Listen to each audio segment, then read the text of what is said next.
Have you ever watched a movie and become completely obsessed with a car that technically shouldn't exist? A vehicle so impossibly cool that it makes every other 80s sports car look like a golf cart? Well, if you caught the Wraith back in 1986, you know exactly what I'm talking about. That sleek, menacing machine that materialized from nowhere wasn't just movie magic, it was Dodge's secret weapon that never made it to showrooms. Today, we're counting down 20 weird facts about the Wraith's 1986 Dodge M4S Turbo Interceptor that'll make you wonder why this automotive masterpiece stayed buried in Chrysler's vault. And before we dive into this high-octane rabbit hole, hit that subscribe button, because trust me, you're going to want more content like this.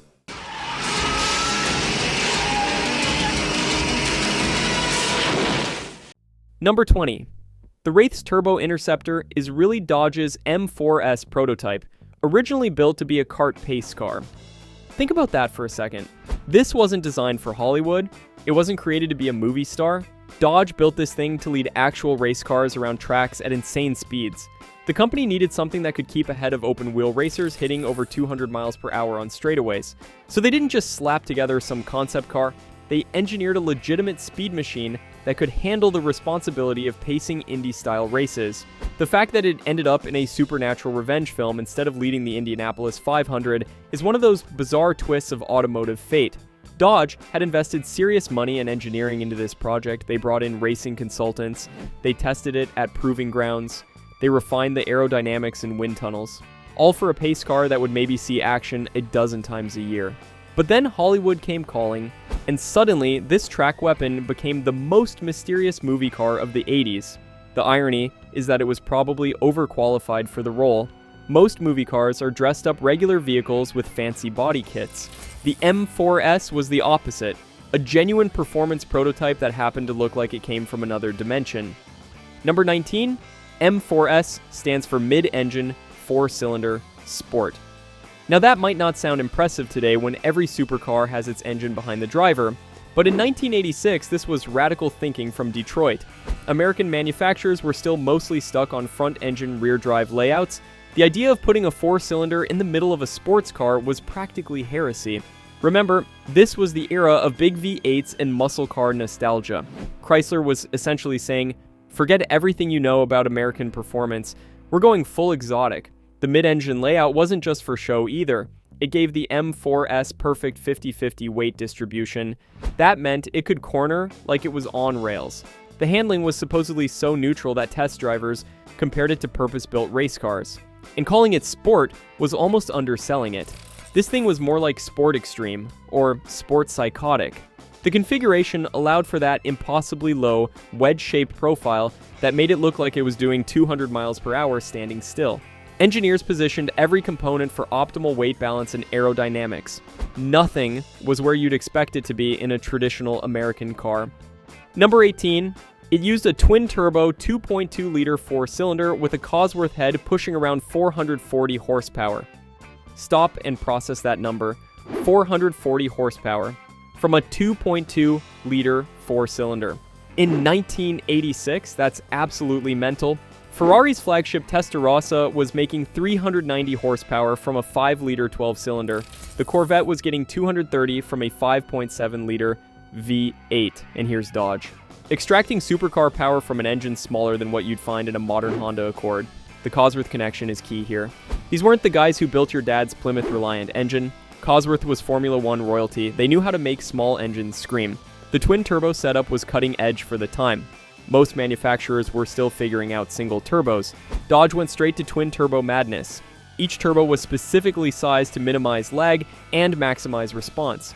The boost pressure was supposedly so high that standard gaskets would fail. They had to use special materials just to keep the thing from blowing apart under pressure. Mechanics who worked on it said the engine bay looked more like a spacecraft than a car. Pipes and hoses everywhere, intercoolers, wastegates, all crammed into a space designed for something half as complex. Number 17. Verified tests claim 0 to 60 miles per hour in 4.1 seconds and a top speed just under a 195 miles per hour. Let's put that in perspective. A 1986 Ferrari Testarossa did 0 to 60 in 5.2 seconds. The Porsche 911. Turbo took 5 seconds flat. The Lamborghini Countach needed 4.8 seconds. The M4S was destroying supercars that cost 10 times as much. And it was doing it with half the cylinders. That sub 4 second 0 to 60 time wouldn't be matched by production cars for nearly a decade. The top speed was equally ridiculous. 195 miles per hour from a 4-cylinder in the 80s was basically science fiction. Most sports cars struggled to break 150. The aerodynamics had to be perfect to achieve those speeds. Any tiny flaw would create drag that would limit top end. But Chrysler's engineers nailed it. Test drivers reported that the M4S felt planted and stable even approaching 200 miles per hour. No wandering, no lifting, just pure straight line stability. The acceleration was apparently so violent that passengers would get disoriented.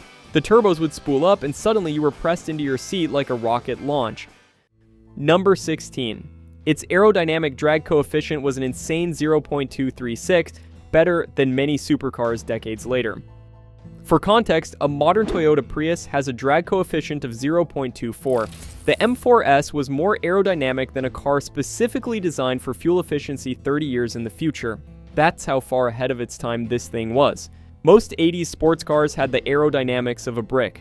The Countach looked fast but had a drag coefficient of 0.42. The Testarossa was 0.36.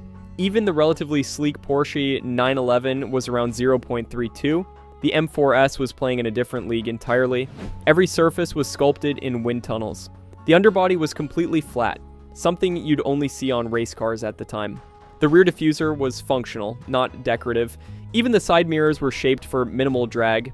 Chrysler engineers claimed they spent over 1,000 hours in wind tunnel testing. They tried hundreds of different configurations. Tiny changes to the nose angle or rear spoiler height were tested exhaustively.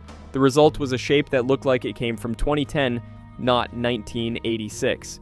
Modern supercars still struggle to match that drag coefficient without active aerodynamics. The M4S did it with a fixed design. Number 15, its paint wasn't black in real life. It was a layered root beer pearl that looks black in the movie. This is one of those details that drives fans crazy when they find out. Everyone remembers the Turbo Interceptor as this menacing black phantom. But in person, under the right light, it was actually a deep brown with gold pearl flakes. The paint job was as high-tech as everything else on the car.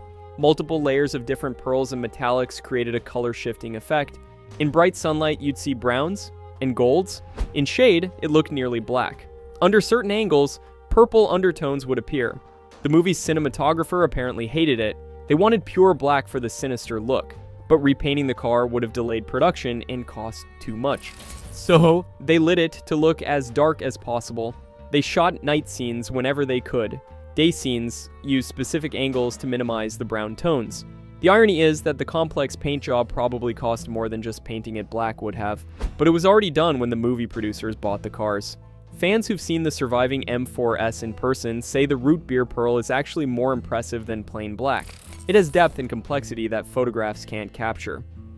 Number 14. 6 cars were made for filming, 2 stunt-capable versions, and 4 dummy shells for crashes. This is standard Hollywood practice, but the M4S versions were anything but standard. The 2 runners were legitimate high-performance machines. They had real engines, real suspension, real everything. These weren't movie props, they were functional prototypes that could actually hit those claimed performance numbers. The 4 shells were different stories. These were fiberglass bodies mounted on custom tube frames. No engines, no complex mechanicals, just enough to look good while being destroyed. Each shell was built for specific destruction scenes, one for the explosion, one for the rollover, one for wall impacts, one backup. The interesting part is how they switched between them. The real cars would do the driving shots, then they'd cut, swap in a shell, and destroy it. Movie magic made it look like one continuous sequence. The stunt drivers apparently fought over who got to drive the real ones. These were professional wheelmen who'd driven everything, and they were blown away by the M4S's performance. Even with camera equipment mounted everywhere, it was still stupid fast. One stunt driver later said it was the quickest car he'd ever driven on a film set. Number 13. Most driving scenes used fiberglass replicas, while the real M4S was reserved for close-ups. This created some interesting challenges for the film crew. The replicas looked perfect standing still, but behaved completely differently in motion. They were lighter, less stable, and had different weight distribution. Stunt drivers had to adjust their techniques for each car. The real M4S could take corners at speeds that would flip the replicas, so chase scenes required careful planning. Which car for which shot? How fast could they actually go? The replicas used small block Chevy V8s for motivation. Reliable, torquey, but nothing like the twin-turbo 4. The exhaust note was completely wrong. The acceleration was different. The handling characteristics were night and day, so the sound department had to dub in the real M4S engine noise over replica footage. They recorded hours of the actual car at different RPMs and speeds. Then they'd sync it to the replica shots in post-production. The close-up car was babied throughout production. It had its own trailer, its own mechanic, its own security. Dodge wanted it back in one piece. This was still technically their property, just on loan to Hollywood. The insurance value was apparently astronomical for 1986. Number 12.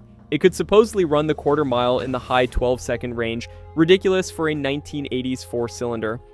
A 12-second quarter mile in 1986 put you in serious muscle car territory. We're talking modified big blocks, race-prepped Corvettes, stripped-down street racers. And here's this four-cylinder prototype doing it from the factory. Well, if Dodge had a factory building one-off concept cars, the trap speed was allegedly around 115 miles per hour. That's the velocity at the end of the quarter mile. Most cars running 12s were trapping around 110. The M4S had serious top-end pull. The twin turbos apparently came on like a sledgehammer around 3,000 RPM. Below that, it was relatively docile. But once the boost hit, it was like someone strapped a rocket to your back. The power band was supposedly very peaky. You had to keep it in the sweet spot between 4,000 and 7,000 RPM, drop below, and you're waiting for turbos. Go above, and you're past peak power. Quarter-mile runs required perfect shifting and boost management. Miss a shift, and your time jumped into the 13s. But when everything worked, it was untouchable for a four-cylinder. Modern sport compact cars with similar displacement need serious modifications to run those times.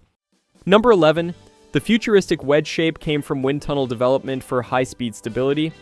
This wasn't designers sketching cool shapes and hoping they worked. Every angle, every curve, every vent had a purpose. The wedge profile minimized frontal area while maintaining interior space. The sharp nose cut through air like a knife. The gradually rising roofline prevented lift at speed. Even the wheel wells were shaped for optimal airflow. Chrysler engineers used smoke streams to visualize air movement. They found vortices forming in unexpected places. A slight depression behind the front wheels created drag, so they added subtle strakes to direct airflow. The rear window angle was critical. Too steep and you get turbulence. Too shallow and rear visibility suffers. They tested dozens of angles before finding the sweet spot. The side profile was equally important. Air needed to flow smoothly from nose to tail without separation. Any disruption would increase drag and reduce stability. They even tested different door handle designs for aerodynamic impact. The final shape was so effective that it created its own problems. The downforce at high speed was minimal. Great for top speed, not so great for cornering stability. So they added a small rear spoiler that deployed at speeds above 100 miles per hour. Number 10. The racing DNA was real. Built with motorsport help and a lightweight race-style structure, this wasn't marketing fluff. Chrysler brought in legitimate racing engineers for the M4S project, people who'd worked on Can-Am cars, Trans Am racers, kart teams. They didn't want a street car that looked racy. They wanted a race car that happened to be street legal. Well, sort of street legal. The suspension used racing-derived components, adjustable coilovers, spherical bearings, anti-roll bars thick as your arm. The steering was manual with a quick ratio, no power assist to dilute feedback. The pedal box was adjustable like a race car. Different drivers could fine-tune positions for optimal control. The racing influence showed in weird details. Safety fuel cell instead of a normal gas tank. Quick release pins for body panels. Central locking. Wheel nuts for faster tire changes. None of this made sense for a pace car. But it made perfect sense if Chrysler was considering a racing program. Some insiders claimed there were plans for IMSA GTP competition. The M4S would have been developed into a full endurance racer. But the program died when Chrysler hit financial troubles. What survived was this incredible what-if machine. A prototype that showed Detroit could build world-class supercars if they wanted. They just usually didn't want to. Number 9. It weighed about 2,550 pounds thanks to a fiberglass body and minimalist chassis. For comparison, a 1986 Corvette weighed 3,200 pounds. A Porsche 911 Turbo was 2,900 pounds. The M4S was playing in Lotus territory for weight. Every pound was scrutinized during development. Fiberglass body panels instead of steel saved hundreds of pounds. Aluminum suspension components instead of iron. Magnesium wheels instead of aluminum. Even the bolts were titanium where possible. The chassis was a steel space frame with just enough structure for rigidity, no excess material anywhere. It looked more like scaffolding than a car frame. Racing-style construction with tubes going exactly where needed for strength. The interior was stripped to essentials. No back seats, minimal sound deadening, no luxury features. The dashboard was basic fiberglass with simple gauges. Door panels were single molded pieces. The seats came from the Dodge Daytona but were modified for lower weight. The lightweight transformed the driving experience. 440 horsepower and 2,550 pounds is a brutal power-to-weight ratio, better than contemporary supercars costing 10 times as much. Acceleration wasn't just quick, it was violent. The turbos would light and the car would literally leap forward. Number 8. A highly modified 5-speed transaxle and Bosch injection kept the power usable at high speed. The transmission was a work of art, based on a Getrag racing unit but extensively modified by Chrysler. Straight-cut gears for strength, dog engagement for faster shifts, shortened throws for quick gear changes. It could handle the tremendous torque without grenading. Most 4-cylinder transmissions of the era would have exploded with 440 horsepower running through them. This thing was built for endurance racing levels of abuse. The gear ratios were specifically chosen for the engine's power band. Keep it between 4,000 and 7,000 RPM through all gears. Fifth gear was incredibly tall for top speed runs. At 190 miles per hour, the engine was still below redline. The Bosch injection system was cutting edge for 1986. Full electronic control with multiple sensors. It could adjust fuel and timing on the fly for optimal performance. Cold starts, hot weather, altitude changes. It compensated for everything. The system even had primitive boost control. It would reduce fuel and retard timing if boost exceeded safe levels. This prevented engine destruction from overboost conditions. For 1986, this was space-age technology. Most cars still used carburetors or basic mechanical injection. Number 7. For years, the original M4S lived in the Chrysler Museum, adding to its mythical status. After filming Wrapped, Chrysler took their baby back home. It sat in the Walter P. Chrysler Museum like some kind of automotive unicorn. Visitors could see it, but not touch it. Definitely not drive it. It became this legendary machine that existed but didn't. You could prove it was real, but nobody outside Chrysler's inner circle had ever experienced it. The museum placement was perfect for building mystique. Just visible enough to maintain interest. Just hidden enough to fuel speculation. What was it really capable of? How did it actually drive? The stories grew with each passing year. People who claimed to have inside information would share wild tales. It could do 0 to 100 in 8 seconds. The turbos made 50 pounds of boost. It had a secret nitrous system. None of it was true, but the legend grew anyway.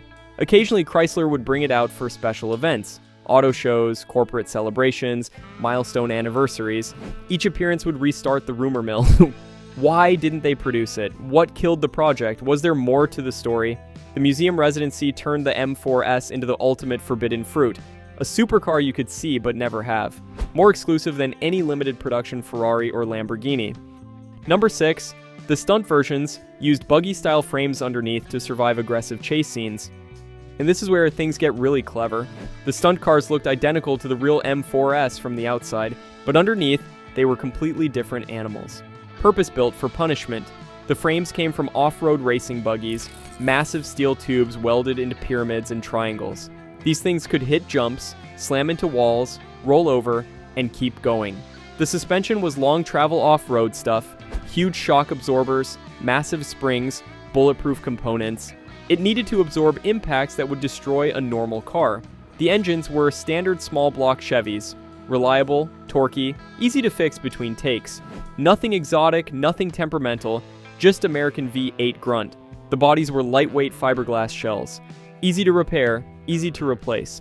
If a panel got damaged, they'd just bolt on a new one. No complex metalwork required. These Frankenstein creations could take more abuse than 10 normal cars. Stunt drivers would launch them, slide them, crash them, and they'd keep running. Between takes, the crew would hammer out dents, replace fluids, and send them back out. The contrast with the real M4S was extreme. One was a precision instrument. The others were hammers designed to be swung hard. Number 5. A tragic on-set accident during production contributed to the movie's darker legacy. This isn't something the studio likes to talk about. During filming of a chase sequence, camera operator Bruce Ingram was killed. The camera car went off the road and struck him. He was 31 years old. The accident cast a shadow over the entire production. What was supposed to be a fun supernatural car movie suddenly had real tragedy attached. The crew was devastated. Many considered shutting down production entirely. They ultimately continued, but the mood was never the same. Some crew members reported an eerie feeling around the cars afterward, like they were actually cursed. The Wraith's supernatural revenge theme felt too close to reality.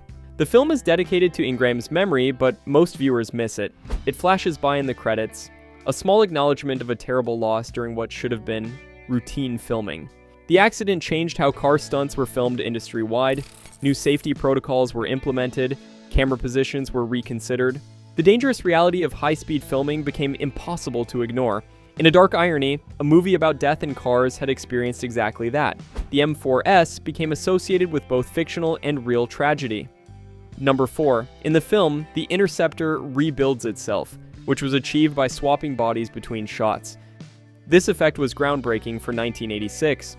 No CGI, no computer graphics, just practical effects and clever editing. But here's the brilliant part. They used the multiple cars to create the illusion.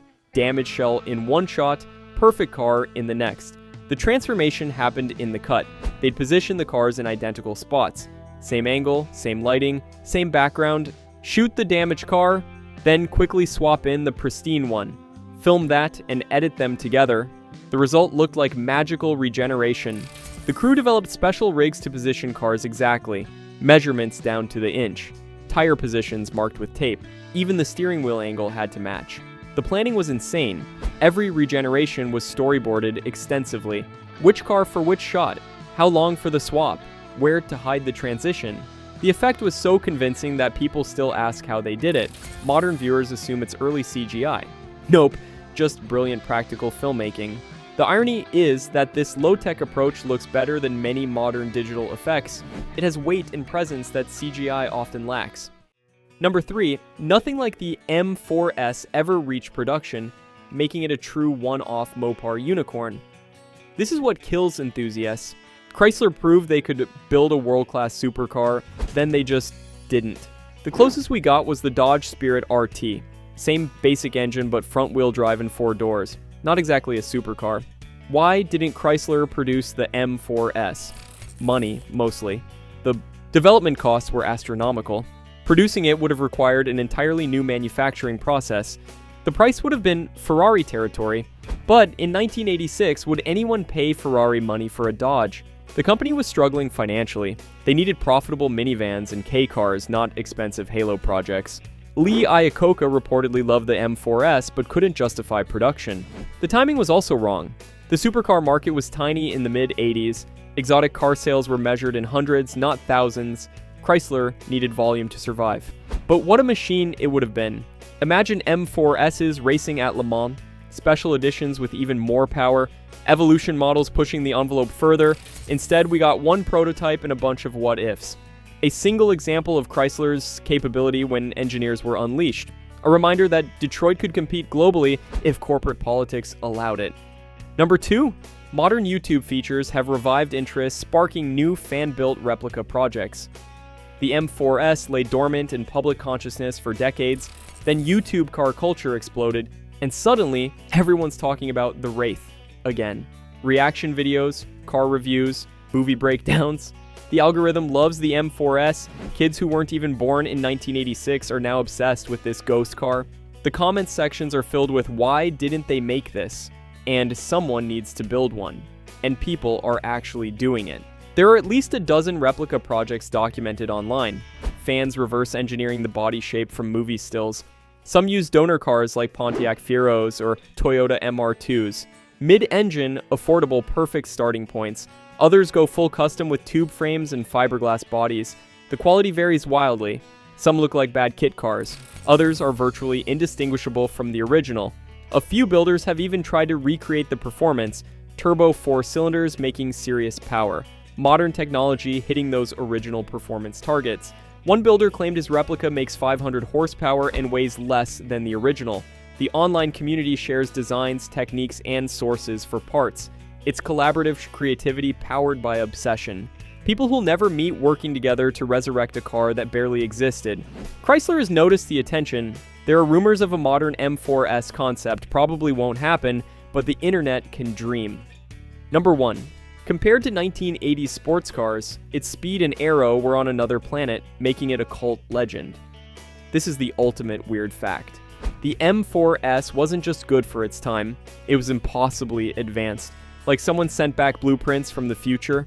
Take any metric, acceleration, top speed, aerodynamics, power-to-weight ratio. The M4S dominated everything from its era. It made Ferraris look slow. It made Porsches look heavy. It made Lamborghinis look crude. The technology gap was absurd. While other manufacturers were perfecting carburetors, Chrysler had electronic fuel injection with boost control. While others used steel bodies, Chrysler used advanced composites. While others guessed at aerodynamics, Chrysler lived in wind tunnels. It was essentially a late 90s supercar that somehow existed in 1986. The performance wouldn't be matched by production cars for over a decade. The aerodynamics are still impressive today, but here's the real tragedy. It peaked too early. The M4S showed what was possible, then disappeared. No evolution, no refinement, no production version. Just a brief flash of brilliance that vanished into museum storage. Modern enthusiasts study it like some ancient artifact. How did Chrysler engineers achieve this? What secrets died with the project? Could it have changed automotive history if produced? The M4S remains the ultimate expression of unrealized potential, a reminder that the best car might be the one that got away. And there you have it, 20 absolutely insane facts about the Wraith's Dodge M4S Turbo Interceptor. A car so advanced it basically broke the space-time continuum of 1980s automotive engineering. Which fact blew your mind the most? The 440 horsepower from a 4-cylinder? That sub 4 second 0 to 60? Or maybe just the tragedy that Chrysler never gave us the chance to buy one? Drop your thoughts in the comments below. And hey, if you made it this far, you're clearly as obsessed with obscure automotive legends as we are, so hit that subscribe button and notification bell. We've got plenty more forgotten supercars and Hollywood hero machines coming your way. Until next time, keep chasing those automotive unicorns.